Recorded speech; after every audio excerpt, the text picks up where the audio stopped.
If you're keen on buying a property for investment, here are 8 tips that you need to keep in mind as you get started on this journey. Now, the first one is you need to ask yourself, who's your target client?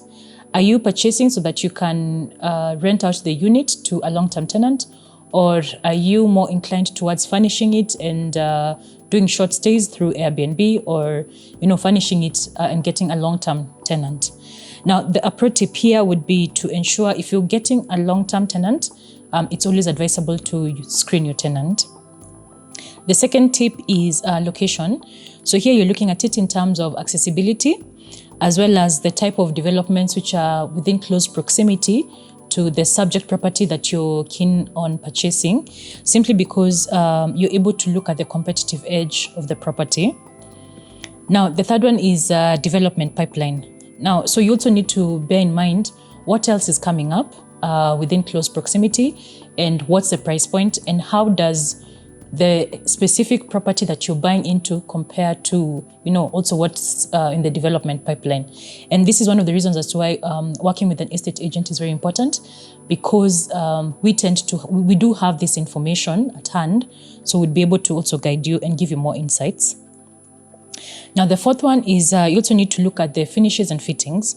So the main thing here is durability. Now, one of the things you could look at is, for example, the floor finishes. What floor finishes have been used?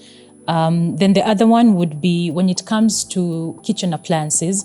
For example, if you're getting a kitchen that's fitted, what brand have they used? And another consideration to think of would be the brand that has been used. In the event that there is you need to do maintenance and repair, are you able to access some service parts here locally? So that's very important. Then the fifth one would be amenities.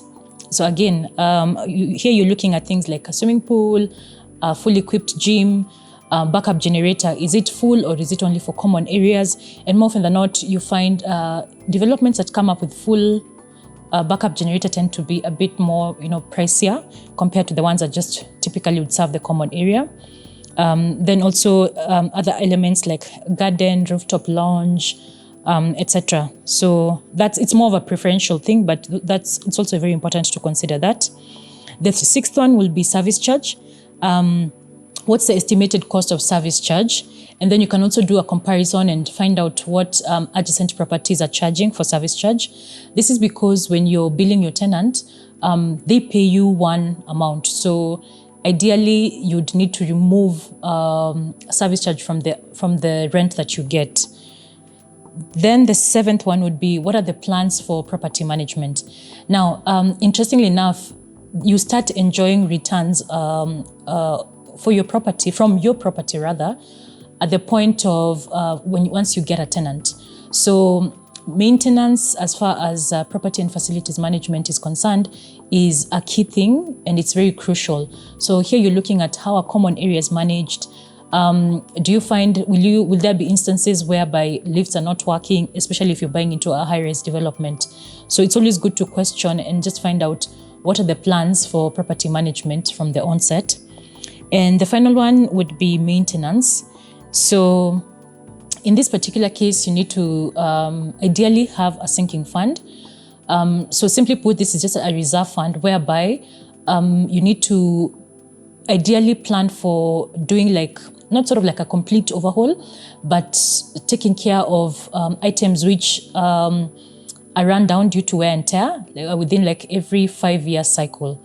So that's also very important, so that at that point in time, you're not caught by surprise, and your property within that specific, your unit within that specific development will always remain competitive. So do you have any other considerations that you think we may have missed out on? Please leave a comment in the comment section below. Thank you.